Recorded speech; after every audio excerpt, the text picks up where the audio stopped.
Shalom from Jerusalem. I'm Jonathan Hessen, and this is TV7's Israel at War update. Today we mark day 671 since the Islamist Hamas and its terror affiliates committed their heinous crimes against Israel's southern communities, murdering some 1,200, mostly civilians, wounding over 4,800 others, and kidnapping 251 people. Out of them, 50 remain in Hamas captivity to date, up to 20 of them alive. But we will now discuss also the decision-making that is set to take place later today with a meeting here in the Security Cabinet in Jerusalem expected to deliberate and vote upon the discourse moving forward. Next to that, we will also discuss today the situation in Lebanon following the decision by the Lebanese government to instruct the Lebanese armed forces to draft a plan that will include consolidating a state monopoly over arms in Lebanon. What does that actually mean? How does that look with Hezbollah already outright rejecting such a proposal and prospects of course, continued hostilities between Israel and this Iranian proxy in Lebanon? The Iranians continue to face mysterious fires and explosions. Just overnight, we saw 3 senior IRGC officers being eliminated, according to reports coming out of Iran, from gunfire in different locations. What does that actually has to do with Israel, and why doesn't Iran accuse Israel in this context? But before all that, let's now turn to introduce our experts for today, to include Mr. Amir Oren, our TV7 editor-at-large. Next to him, Brigadier General in Reserve Doron Gavish, who is the commander of the Israeli Air Force Task Force for Air and Missile Defense. And last but certainly not least, Brigadier General in Reserve Yossi Kuperwasser, who is the president of the Jerusalem Institute for Strategy and Security, among other think tanks here in Israel. Formerly, of course, the Director General of the Israeli Ministry of Strategic Affairs and the head of the IDF Intelligence Directorate's Research and Assessment Division. It's great to see all three of you, and I'd like to start with you, General Kuperwasser. What is the deal with the Gaza Strip right now? To what degree are we currently in a situation where we will move towards indeed conquering the Gaza Strip? Well, first of all, thank you for having me. It's a decisive day today, and we have to make a resolution about where are we going in Gaza. And the point is that since we realized recently that negotiations about the hostages would not yield the deal, we have to find other way to release the hostages and bring about the accomplishment of the other goals of the war from our point of view, which is defeating Hamas both militarily and from a governmental point of view, so that Gaza will not serve as a launching pad for attacks against Israel in the future. And the idea was that enough pressure was going to convince Hamas to accept that they should exchange the hostages and give up their arms. Turns out it doesn't work, and it doesn't work because from Hamas' point of view, doing that is an existential concession. And since their raison d'etre is to be able to fight against Israel until its demise, giving up Gaza and admitting that the 7th of October was a mistake is beyond what you can expect from them unless you actually hold them by the throat. And that's what needs to be done now. The government has realized that this needs to be done. There's still a debate about whether to do it in one move or whether to do it gradually. The Chief of Staff, Eyal Zamir, believes that if we do it gradually, there's a chance that at one point Hamas is going to be convinced that they would rather go there and spare us the need to control Gaza. But the Prime Minister has a different opinion. And it seems that he believes that you have to be ready to do the entire job and conquer Gaza entirely, so that Hamas will be convinced that they have to do something differently than what they've done so far. And if they would not change their mind, then okay, then it's about taking over the Gaza Strip and ruling the Gaza Strip. There are many disadvantages of doing that. It's going to be costly. It's going to be costly because soldiers are going to lose their lives. It's going to be costly because it's going to consume a lot of manpower to maintain control of Gaza. It's going to be costly because it's going to be very, from a financial point of view, very costly as well. But at the same time, it's the only way left to release the hostages or try to release the hostages and remove Hamas from power. And that's where we stand now. And it's a very difficult decision to take, but it seems that the government is ripe to do what needs to be done. It's a tough dilemma indeed. And on that point, since we did speak a little bit about this dilemma also yesterday, Mr. Oren, the consequences of a decision to take over the Gaza Strip, of course, brings with it a lot of ramifications also for the citizens of Israel, since Israel would be technically defined as an occupying power taking over the entirety of the Gaza Strip. One of the legal ramifications hereof would include also the rehabilitation, at least partly, of the Gaza Strip, which, according to a joint study by the United Nations and European Union, amounts to some 52 billion US dollars. Is that something that Israel can take on itself? So this goes back to what the chairman of the Joint Chiefs, General Colin Powell, said when he warned then President George H.W. Bush regarding the first Iraq war. If you break it, you own it, which was one reason why Bush decided to let go of that war, Desert Storm, rather than defeat Saddam Hussein altogether and occupy Iraq, which his son later deviated from. So, but this question which you are now raising is longer range. What happens after the IDF takes over the entirety of Gaza? While the question today, tonight, and probably next week too, because one imagines that the debate will not be over a few hours from now. The question is the immediate range, whether one can solve the contradiction between two legitimate war aims. One, taking out Hamas, and the other, bringing back the remainder of the hostages safely, rather than them being harmed either by the IDF maneuver or deliberately by their captors as an act of desperation.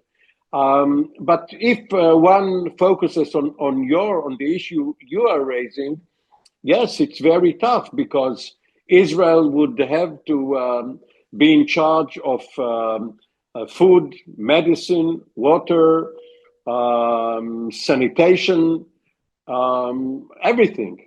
And it will come out of the pockets of Israeli citizens who have never been asked about it. And actually, this was the very reason Prime Minister Netanyahu objected to such a maneuver 9 years ago, when the earlier round of fighting between Israel and Hamas took place in Gaza in the summer of 2014.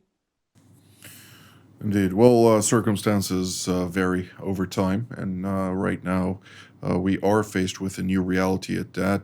I don't think there is necessarily a contradiction with regard to eradicating Hamas fully and both militarily and from a governmental perspective, and the retrieval or the retrieval of the hostages from Hamas captivity. Both can be met. The question is, how long is it going to take, and what is the time limit for such an operation, which, according to various estimates, will take between 5 to 6 months. General Kavish, is that something that Israel, from a diplomatic perspective, can withstand vis-a-vis the international pressure that is mounting as time progresses? Jonathan, I think that with regard to the decision, the decision itself, I would say that the devil is in the details. And the way that Israel is going to define its next steps, this is also very important. I'm not sure that Israel is going to occupy all the Gaza Strip, maybe taking over some part of it. There are all kinds of options that would be discussed this evening. And of course, we would be all in a better position tomorrow after the decision would be made and we could comment to it. But I really believe that the devil is in the details. But in general, we could say that, as my both colleagues said before, the consequences of such a large move could be very challenging for Israel. And but at the end of the day, we have to remember that we have goals for this war.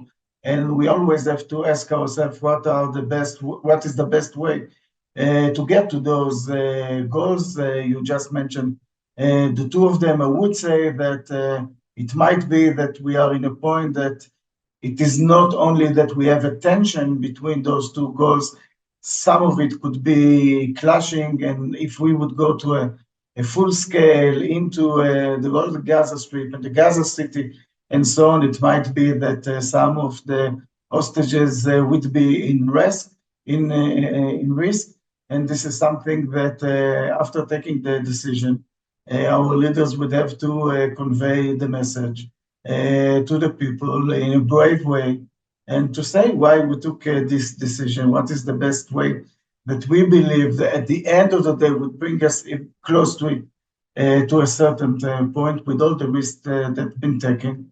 It's a very tough decision, as you mentioned. General Kupelwasser, ونحكي مع بعض بالعربي إسا. We'll speak together in the Arabic, not necessarily language, but culturally speaking. There is an issue when we're talking about being lenient with the Islamist Hamas, the way it's interpreted in the Arab street, in the Arab world. How do you interpret it at this point in time? We do hear both the Hashemite Kingdom of Jordan and Egypt coming out and stating that there will be far-reaching ramifications in the event that Israel reoccupies the Gaza Strip. How do you look at that, and what should we interpret that from an Arabic perspective? Well, first of all, there's many of the Arab countries have already stated their interest of seeing Hamas disarmed. So if they want to prevent Israel from reoccupying the Gaza Strip, they should convince Hamas to disarm. If Hamas disarms, there's not going to be any reoccupation, and we should let Palestinians, together with Arab states and the international community, form some sort of consortium that can govern the Gaza Strip. That is clear. The problem is that Hamas refuses to disarm voluntarily, in spite of the fact that it is paying a heavy price for maintaining this current situation. Because the people of Gaza are very upset with this policy of Hamas, and you see a lot of people criticizing Hamas and blaming Hamas for the suffering that they are enduring. And it's definitely a problematic situation for Hamas. They enjoy the fact that the international community speaks about recognizing a Palestinian state. They enjoy the fact that the international community blames Israel for the difficulties in Gaza of the disseminating of food, in spite of the fact that this is baseless. But when it comes to their relationship with their own constituency, they have suffered from quite difficulties, because the people of Gaza, they know who is responsible for their suffering.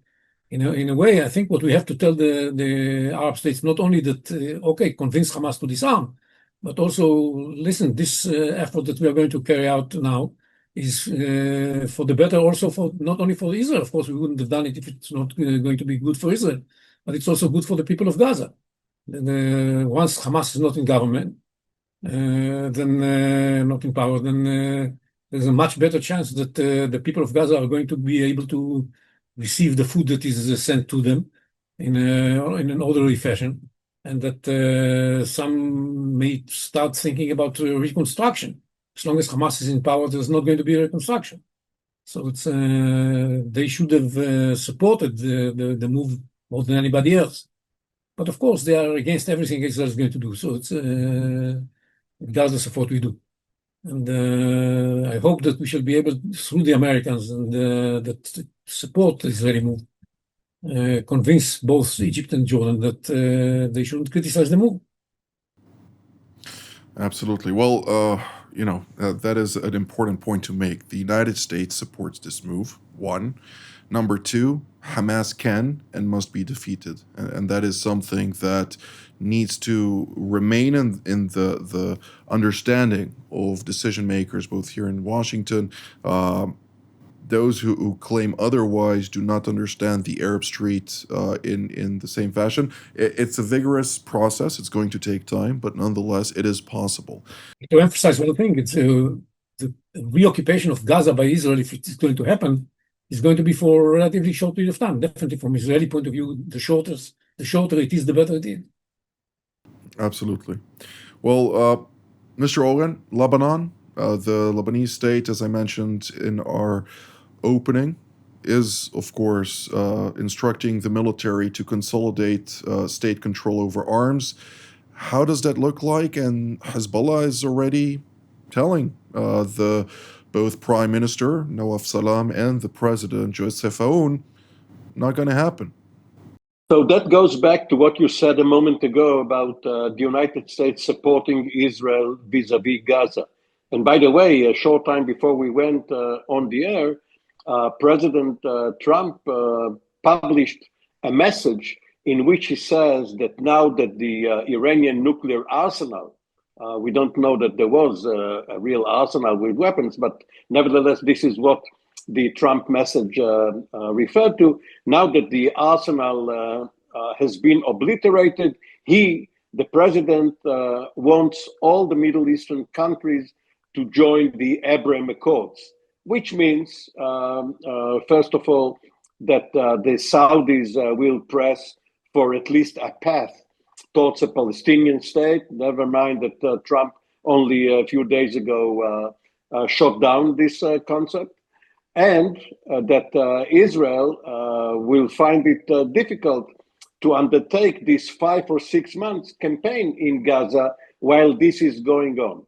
But put that aside, and if he means Lebanon too, as part of the Abraham Accords, obviously Hezbollah should be disarmed.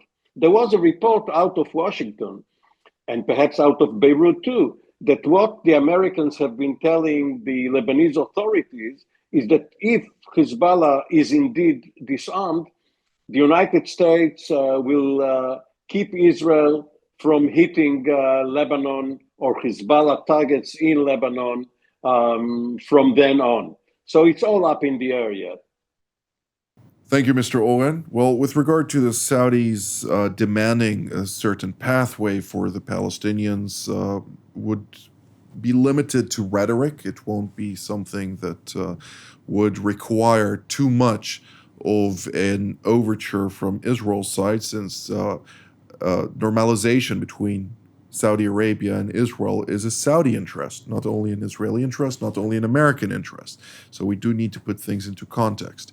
With regard to Hezbollah, General Gavish, we do hear after the Lebanese state, of course, instructed the military to establish its sovereignty and monopoly over arms, particularly. Hezbollah leader Naim Qassem made an address during the course of which he threatened Israel that in the event that Israel gets involved in light of its defiance to the Lebanese state, it will rain missiles upon Israeli cities, as he put it.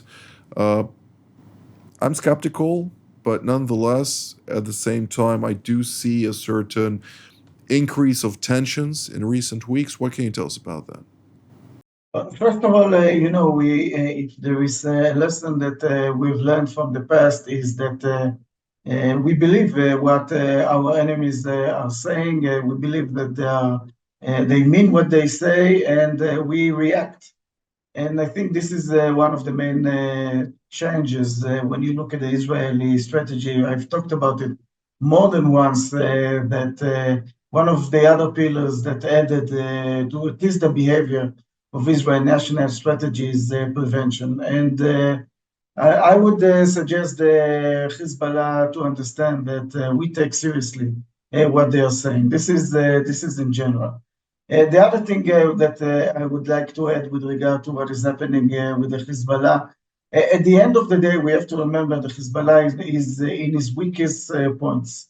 If we compare it for sure to the past and where it was in the last 20 or 30 years. So they could say whatever they would like to. They are saying things which is for their internal supporters, and they have to say also from this perspective those statements. But in real, it is, I think, as I said, the weak points that they are in, and I believe that the international community, and I'm very encouraged with the decision that was made in Lebanon. We have to remember that not only United States and Saudi, also France is playing a part and willing to contribute to help the Lebanese military organization. So I'm optimistic that, in general, we could say this is a time that we hear a lot of people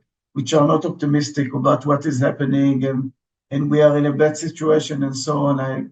I really, could advise everyone to go 2 years ago, not too long, when we had a very strong Hezbollah, when we have Syria cooperating with Iran, entering a lot of ammunition into the Hezbollah, supporting them, building their forces with Iranian forces in the Syrian region, a lot of other proxies of course, the Hamas itself was in a completely different situation 2 years ago, and also Iran. And I think that when we're looking on the overall picture, we are in a much better situation, and I believe that it could go even further with the Abraim Accord, with the joining of Syria and Saudi to the Abraim Accords. So there is a way to go, and I really suggest all of us to be optimistic for the future, although in the current times it is still difficult, mainly in the Gaza Strip. General Kupelwasser, when I look at Lebanon right now, I'm less optimistic, I must confess, since Hezbollah still maintains roughly 15,000 troops, well-trained, well-equipped, the majority of them. Of course, we're mowing the lawn, quote unquote, and trying to mitigate their capacity from rehabilitating themselves.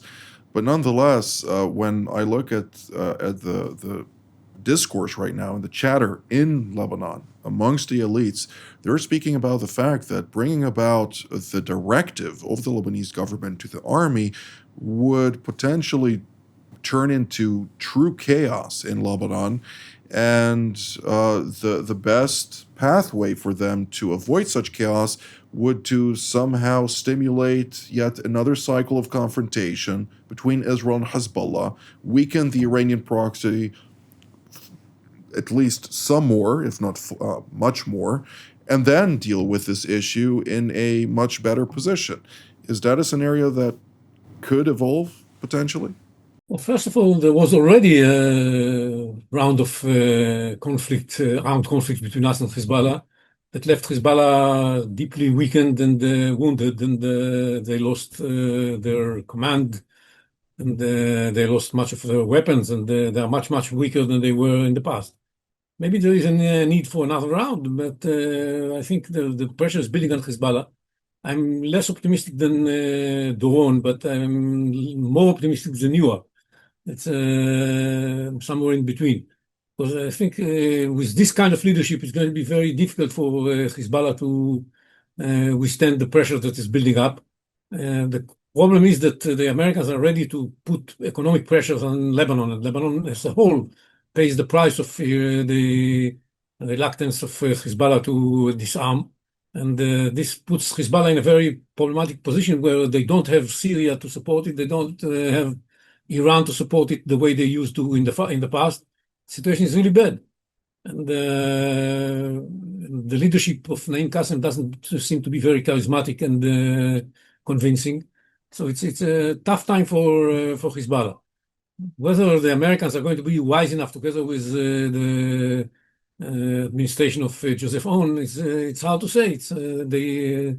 The Aoun administration is very knowledgeable of the fine-tuning elements of the Lebanese situation.